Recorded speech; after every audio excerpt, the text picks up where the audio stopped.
Madam Native Filipina, ako po ay taga-subaybay ng iyong mga kinukwentong AFAM at hindi ko akalaing mapapasulat din ako sa inyo. Hiwalay pala ako sa asawa ko dahil sobrang lasenggo, halos araw-araw naglalasing, ni hindi nga marunong tumulong sa mga gawaing bahay. At kung malasin pa ako, sinasaktan din ako kung minsan. Kaya ayon ang naging dahilan ng aming hiwalayan. Subalit, legal married pa rin kami sa papel. Fast forward madam, naisipan kong mag-install ng Filipino Cupid. Gusto ko lang na may libangan. Subalit, may nakilala akong dalawang Black American na parehas mabait. Ang AFAM number 1 ay isang businessman at may paayuda sa akin. Kasi naikwento ko na may anak ako sa college, kaya tinutulungan niya ako. Weekly po siyang nagpapadala ng $100. And then si AFAM number 2 naman, walang paayuda. Simpleng online lover lang. Wala kaming money involved. Pero alam niya ang sitwasyon ko, nadala ko pa ang apelyido ng dati kong asawa. Pero madam, itong si AFAM number 1, hindi pa niya alam. Kasi takot akong mawala ang paayuda niya kapag ipinagtapat ko ang katotohanan. Madam, inamin din pala sa akin ni AFAM number 1 na may social anxiety daw siya dahil sundalo siya dati. Pero nag-stop at nag-business na siya ngayon. Nalilito po ako ngayon madam kung sino sa dalawa ang pipiliin ko. Ang AFAM number 1 na may social anxiety at inaayudahan ako, or si AFAM number 2 na willing tulungan na ma-annulled ako at makapag-Amerika, pero walang paayuda. Iniisip ko kasi baka hindi siya generous. Never man lang kasi nagbigay ng gift kahit isa. Madam, sa dati ko palang asawa, nabubuhay lang kami ng anak ko na wala siyang inaabot sa amin. Worried lang ako kay AFAM number 2, baka pareha sila ng ex kong asawa.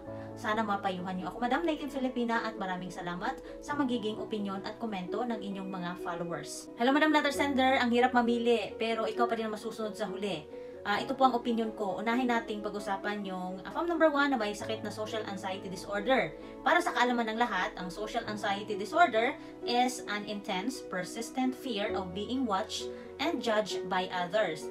This fear can affect work, school, and other daily activities. It can even make it hard for them to keep and make friends.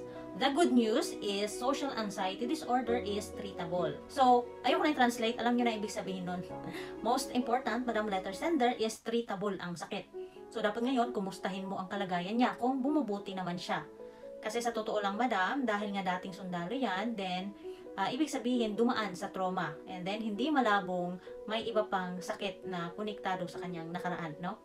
Kung bumubuti naman ang kalagayan niya, at yun lang talaga ang problema niya, then okay lang siya, Madam, best choice para sa akin. Pero ang tanong, kung aminin mo sa kanya ang tungkol sa iyong pagiging married pa, willing ka kayang tulungan sa annulment mo, no? Please tell him sooner para hindi maging unfair sa kanya. Baka kasi hindi siya willing, Madam, no? At kawawa naman siya na umasa at gumastos sa wala, no? Also, remember, Madam Letter Sender, maiko-consider din nating panglalamang yan kasi hindi niya alam ang katotohanan, kaya dapat sabihin mo na. Huwag kang maging makasarili dahil takot kang mawalan ng ayuda. Alam ko naman na malaking tulong sa iyo ang paayuda niya, pero huwag mo din kalimutan, Madam, na deceiving yang ginagawa mo. Mas nakakabuti kasi kung ang pagbibigay niya ng ayuda ay talagang kagustuhan niya dahil alam niya ang mga bagay na dapat niyang malaman. I'm sure nalilito ka ngayon dahil yung isa, willing kang gastusan sa annulment. Samantalang yung isa, blind pa kung ano ba talaga ang totoo. Meaning, hindi patas ang laban. Kasi Madam, walang alam yung isa, no? Malay mo naman, willing din pala si AFAM number 1, no? Di, happy. Madam, patas dapat ang laban bago ka magdesisyon, ha? At kung ayaw naman pala ni AFAM number 1 na pagkagastusan ang annulment mo, di dun ka na sa AFAM number 2. At least, makahanap man lang si AFAM number 1 ng babaeng para sa kanya, no? Kaya huwag kang maging unfair, Madam. Bahala na yung paayuda niya. Ang importante, talagang makapag-focus ka sa isa at maging tapat ka sa ating kapwa-tao para hindi na sumakit ang iyong ulo kung sinong pipiliin. Kasi for me naman, no, itong si AFAM number 2, 85% seryoso siguro to, ha? Huwag mo lang munang isipin yung paayuda. Igapang mo bilang ina ang pag-aaral ng iyong anak. Diskartehan mo, Madam.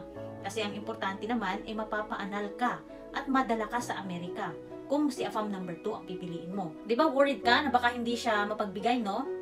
So kung hindi naman siya mapagbigay talaga, okay lang din yan. Ang importante, nasa Amerika ka na. Magtatrabaho ka doon para may sarili kang pera.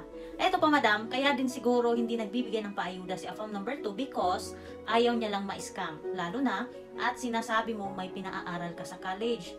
Siyempre, alam niya nang ibig sabihin nun. na nagbibigay ka na ng clue na nangangailangan ka ng tulong. Baka advance lang siyang mag-isip, madam, na baka ma-scam siya at magamit lang financially. Kaya, for him, para sa akin, bago siya magbigay ng paayuda, dapat sure muna na talagang seryoso ka sa kanya. Imagine kasi gagastusan ng annulment mo at dadalhin ka sa Amerika. Yung konting paayuda, kaya din niya, di ba? Yan pa kaya? Gagastusan ka nga ng malaki Kaya nga, re-real talkin kita, madam. First impression mo pa lang yan sa kanya. Hindi mo pa alam kung gaano yan ka-giver sa personal. For me, nami-misjudge mo siya dahil lang wala siyang paayuda sa'yo, for now. For me, yung mga pangako niya is more than enough than the paayuda. Napapansin ko nga na mas lamang ito kaysa kay AFAM number 1 Kasi una sa lahat, wala kang tinatago sa kanya. For me, itong dalawang AFAM, parehas naman silang okay. Ikaw lang ang may problema, madam, dahil pinagsabay mo silang dalawa. Kaya dapat kung magde-decide ka kung sinong pipiliin mo, then magtapat ka muna kay AFAM number 1 at alamin mo kung paninindigan ka pa niya sa sitwasyon mong yan. Dahil kung hindi, edi dun ka na sa AFAM number 2. Huwag mo kasing isipin yung paayuda, madam, na mawawala. Dahil ang importante naman, walang konsensyang dinadala yung sarili mo dahil tinama mo ang mga mali. Madam letter sender, please do the right thing. Maging mabuting tao tayo kasi maisingit ko lang po, no? Malapit na pong magbalik ang ating Panginoon kaya dapat nating paghandaan yun. At kung gusto nating makasama sa langit, edi ngayon pa lang, simulan na nating gumawa ng kabutihan. Pagsisihan na natin lahat ng ating mga kasalanan at dapat magbalik loob na tayong lahat sa Panginoon. So letter sender, sino ba ang mas matimbang sa'yo? Sino ba talaga ang mas mahal mo? Si AFAM number 1 or si AFAM number 2? Ikaw lang ang makakapag-desisyon yan. Pag nag-no si AFAM number 1, edi matik na yan kay AFAM number 2 ka na. Di bali nang walang paayuda, at least pinaghahandaan niya ang mga hakbang para ikaw ay makalaya sa iyong dating asawa at makapaghanda din siya na ikaw ay dalhin sa Amerika at makapagsimula ng bagong buhay. Sana naman, letter sender, makatulong kami sa iyo sa iyong desisyong gagawin. Good luck na lang, madam letter sender, at balitaan nyo na lang kami kung sino ba ang napili mo at kung nasa Amerika ka na. Bye-bye!